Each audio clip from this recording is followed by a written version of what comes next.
Olá, minha irmã, olá, meu irmão, que Deus abençoe sua vida neste dia em que o Senhor nos concede o privilégio de estarmos juntos por meio desta transmissão e de podermos contemplar a palavra de Deus como nossa regra de fé e prática para a nossa conduta, a nossa caminhada cristã até o dia de Jesus Cristo.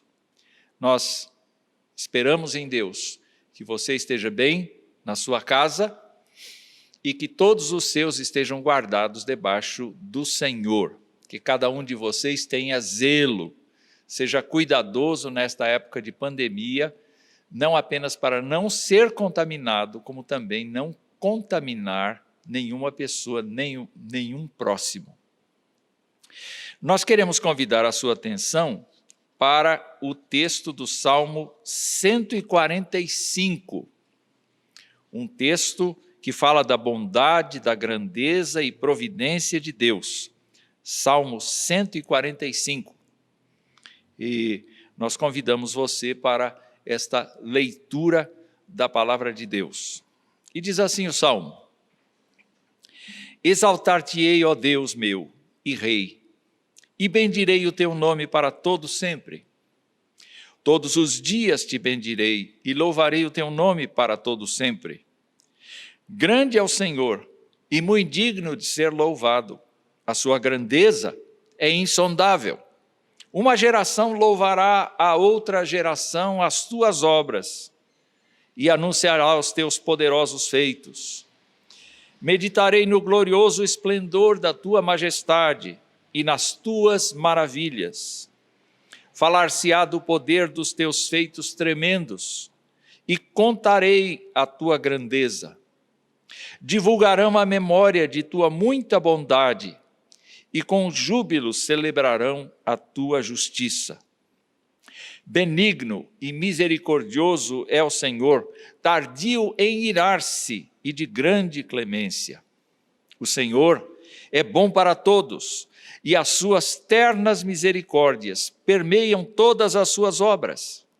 Todas as tuas obras te renderão graças, Senhor, e os teus santos te bendirão. Falarão da glória do teu reino e confessarão o teu poder, para que aos filhos dos homens se façam notórios os teus poderosos feitos e a glória da majestade do teu reino. O teu reino é o de todos os séculos, e o teu domínio subsiste por todas as gerações. O Senhor é fiel em todas as suas palavras e santo em todas as suas obras. O Senhor sustém os que vacilam e apruma todos os prostrados. Em ti esperam os olhos de todos, e tu, a seu tempo, lhes dás o alimento. Abres a mão e satisfazes de benevolência todo vivente. Justo é o Senhor em todos os seus caminhos, benigno em todas as suas obras. Perto está o Senhor de todos os que o invocam, de todos os que o invocam em verdade. Ele acode à vontade dos que o temem, atende-lhes o clamor e o salva. O Senhor guarda a todos os que o amam, porém os ímpios serão exterminados. Profira a minha boca louvores ao Senhor, e toda a carne louve o seu santo nome para todo sempre. Vamos orar. Nosso Pai, nós estamos diante de Ti nesta hora, agradecidos ao Senhor pela misericórdia com que o Senhor tem sido atencioso para conosco. Em primeiro lugar, perdoando os nossos pecados e nos salvando do pecado e da condenação eterna. Em segundo lugar, nós te louvamos porque o Senhor é nosso Pai Salvador e todos os dias não dormita, não dorme como nosso guarda, como nossa rocha, como nossa segurança. É o Senhor quem tem nos sustentado, é o Senhor quem tem nos abençoado, é o Senhor quem tem feito grande obra em nosso viver. E nós suplicamos, nosso Pai, que o Senhor abençoe o lar que nos assiste agora, que a Tua boa mão esteja presente na vida dos que compõem esta casa. E nosso Deus, que de fato o teu nome seja glorificado na conduta dos irmãos, que haja paz, que haja consolo, que haja paciência, que haja perseverança na busca daquilo que te agrada, e que, ó Deus, os nossos irmãos estejam em paz na sua casa. Fortalece aqueles que estão, ó Deus, desempregados, aqueles que necessitam de recursos para a sobrevivência. Nós suplicamos por aqueles que estão sofrendo com a pandemia, fisicamente, e nós suplicamos que o Senhor abençoe as famílias, as casas onde há luto, onde há perda dos queridos. Nós suplicamos que o Senhor exerça a tua graça sobre as autoridades e que, ó Deus, nós vejamos, para a tua honra e glória, esta pandemia ser sufocada, não apenas pela sabedoria e pela competência humana, mas especialmente pela intervenção do Senhor na vida dos cientistas, na vida dos governantes, na vida da população. Nós suplicamos as tuas graças sobre o texto que lemos e nós pedimos que o Senhor nos abençoe nesta reflexão que fazemos, em nome de Jesus. Amém. Meu querido, minha querida, este salmo faz parte de um conjunto de salmos atribuídos a Davi. Na verdade, este salmo também tem uma característica própria, porque cada versículo dele começa com uma letra do alfabeto hebraico.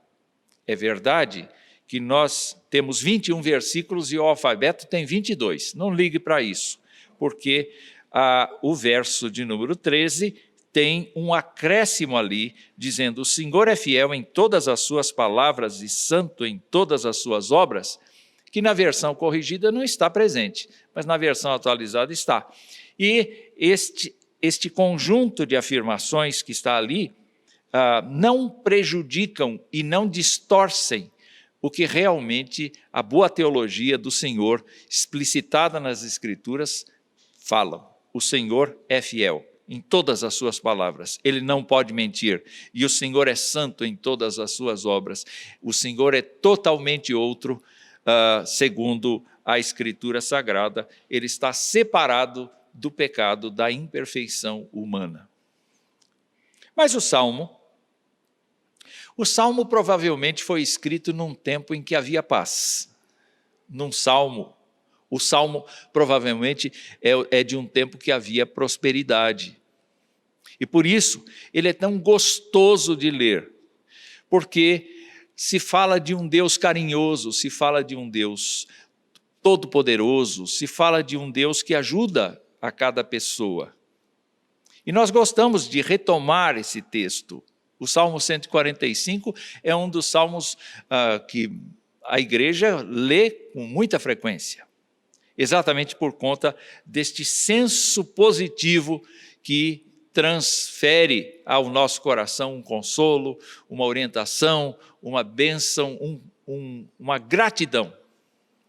O fato é que este salmo pode ser dividido de muitas maneiras.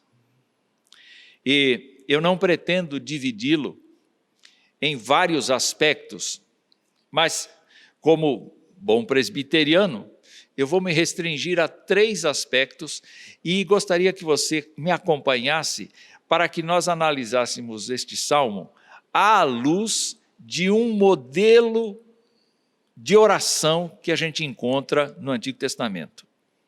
Vamos nos lembrar, Jesus Cristo ensinou seus discípulos a orar e nós temos o registro da oração que Jesus Cristo ensinou. Esta é a oração modelo. Mas nós vemos vários dos nossos grandes líderes bíblicos orando ao Senhor e suas orações sendo registradas nas Escrituras. Quando nós pensamos em Davi, por exemplo, que foi um escritor de salmos, nós temos que nos lembrar que ele, embora não fosse profeta no sentido amplo do que é profecia, ele era uma pessoa reflexiva acerca do ser de Deus, acerca da vida. E por isso ele desenvolvia, por meio da sua poesia, por meio da sua música, uma teologia que nós aplicamos no cristianismo.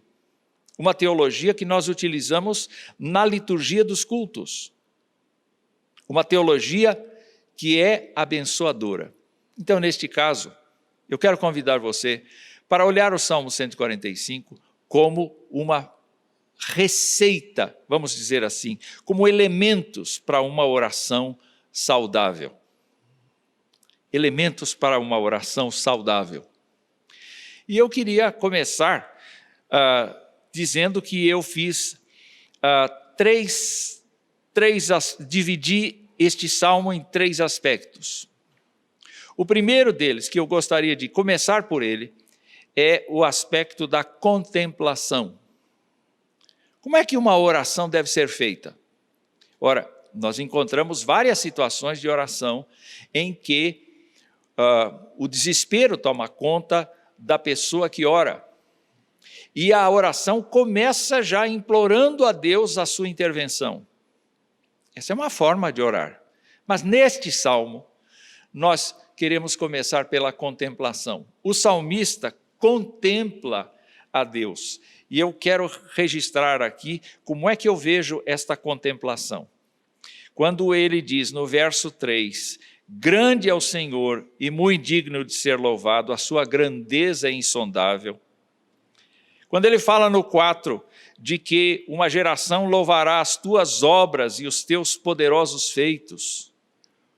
Quando ele fala no verso 5 do glorioso esplendor da majestade divina e nas maravilhas divinas, quando ele fala dos feitos tremendos no verso 6, na grandeza de Deus no verso 6, quando ele fala da muita bondade no verso 7, na justiça no verso 7, quando ele fala da benignidade, quando ele fala da misericórdia do Senhor, no verso 8, quando ele fala da bondade do Senhor para todos, misericórdias que permeiam as obras, quando ele fala das obras rendendo graças ao Senhor, quando ele fala do reino de todos os séculos, quando ele fala que o domínio de Deus subsiste por todas as gerações, quando ele fala que o Senhor é justo, no verso de número 17, benigno em todas as suas obras, ele está parando para pensar no ser de Deus. Ele está contemplando a Deus. Ele cita não apenas atributos que o ser de Deus tem, mas as obras que Deus faz. Se ele pudesse vislumbrar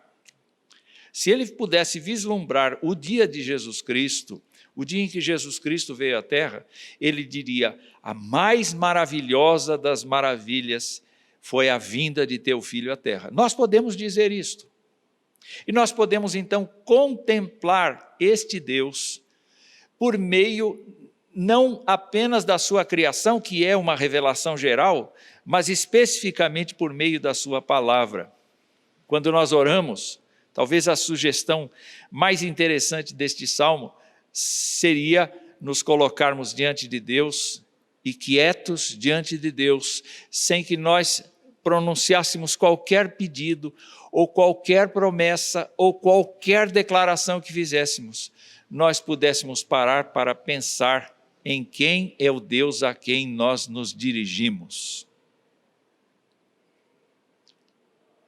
E eu queria dizer a você que este salmo me mostra que é importante para todos nós, quando vamos orar, que a gente ore sem pressa e que a gente dedique uma boa parte do nosso tempo pensando em quem é Deus. Como é que Deus tem a paciência de nos acolher? Como é que Deus tem o gesto caridoso de nos ouvir?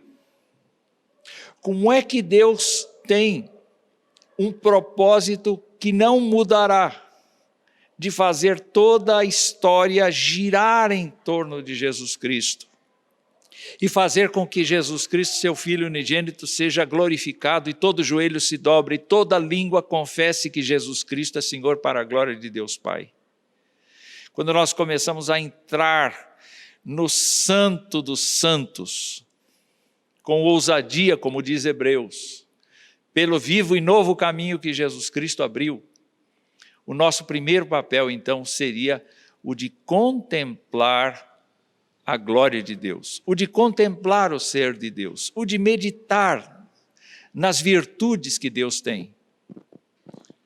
E descansarmos nessas virtudes, porque é a partir delas que nós podemos ter toda a segurança de que nós não oramos ao vento, nós não oramos a uma força impessoal, nós oramos ao Deus vivo, ao Senhor dos exércitos, ao Rei dos reis.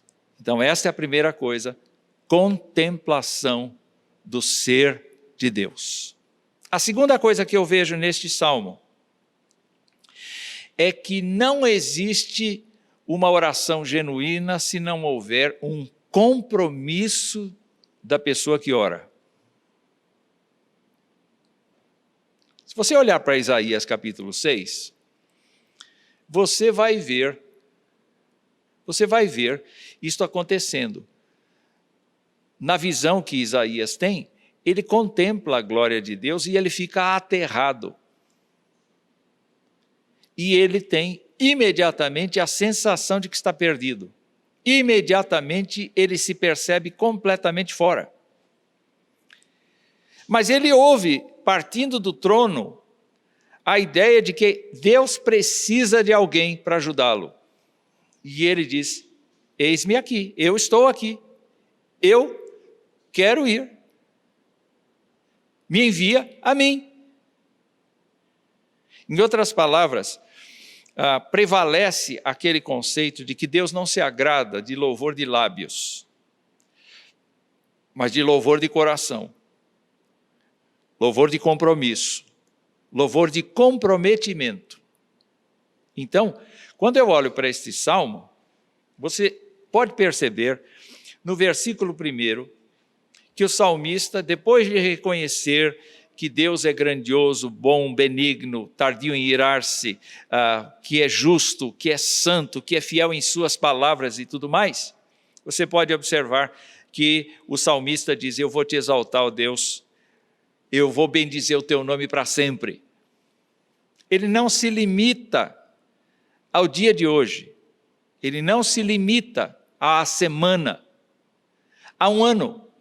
Ele expande o seu pensamento e dizendo, eu sou cativo teu.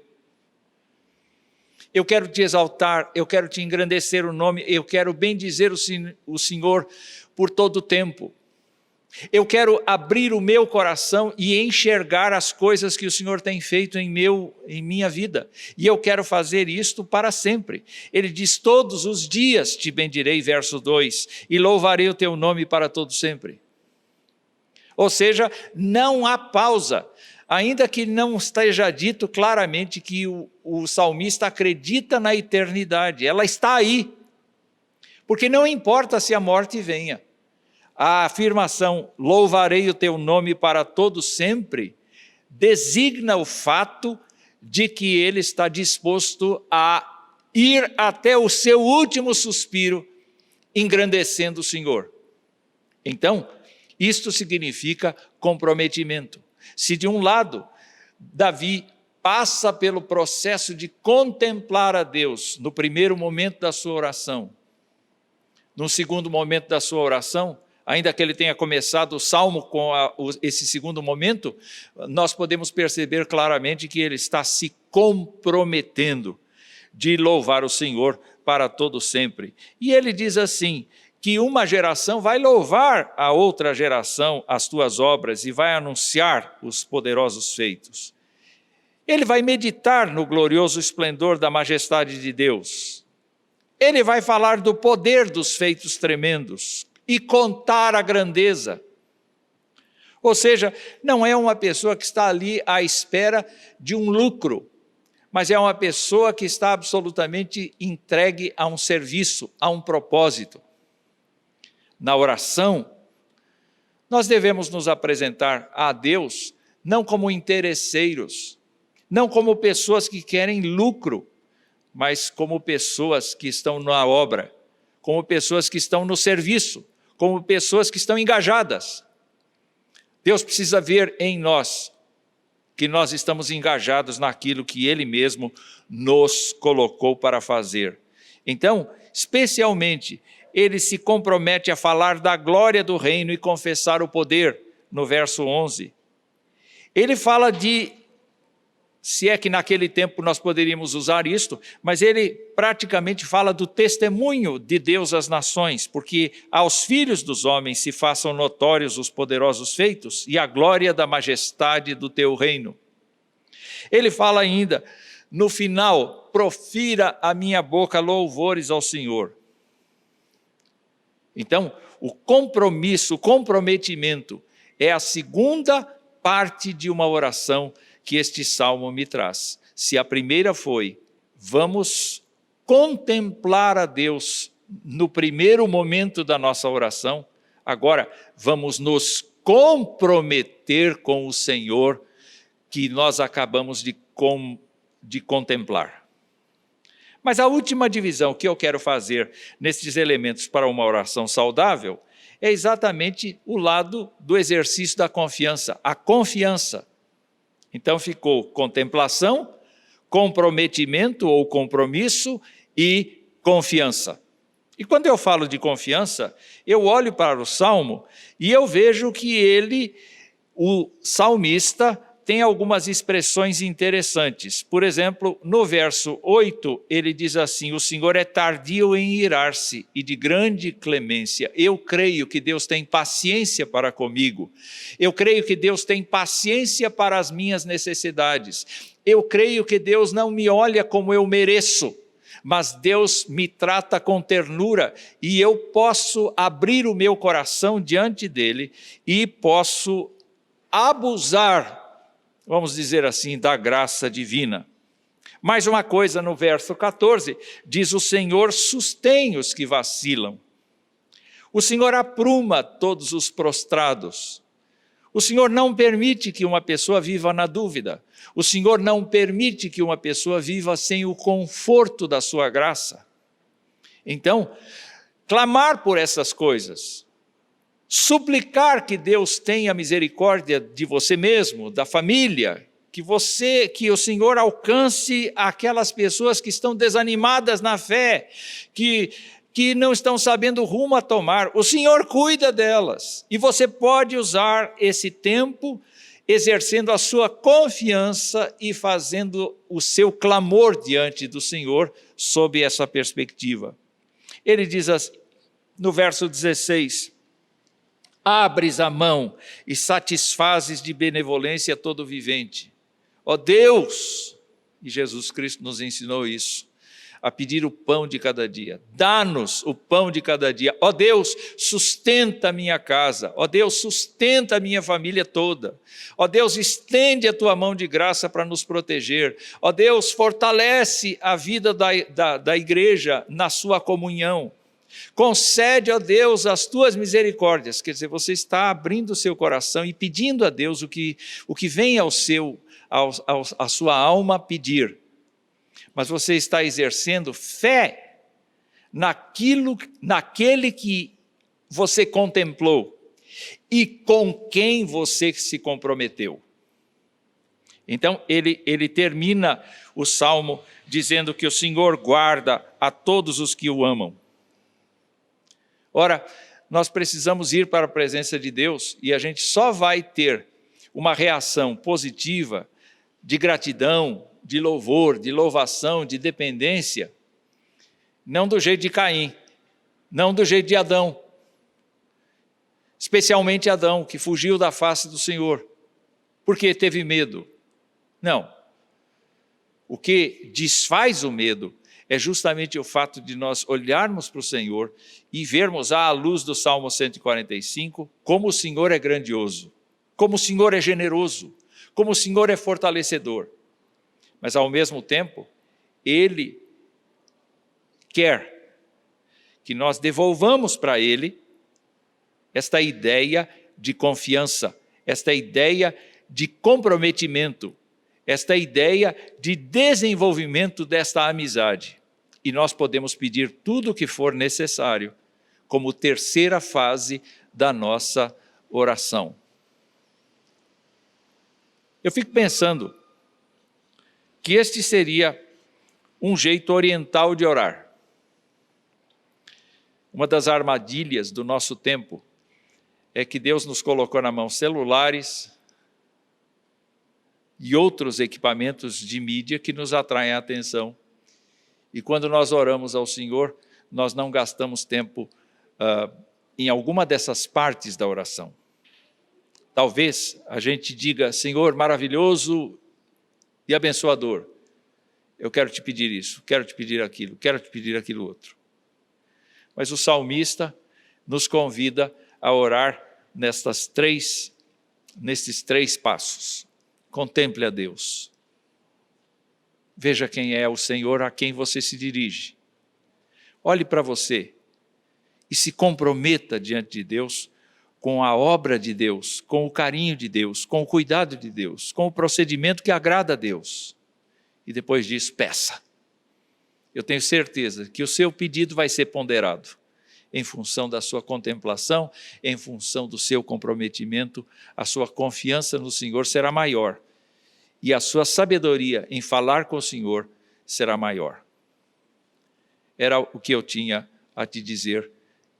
Eu espero que Deus te abençoe e que te fortaleça e que este modelo de oração nos ajude a ser melhores cristãos na contemporaneidade. Que Deus nos abençoe.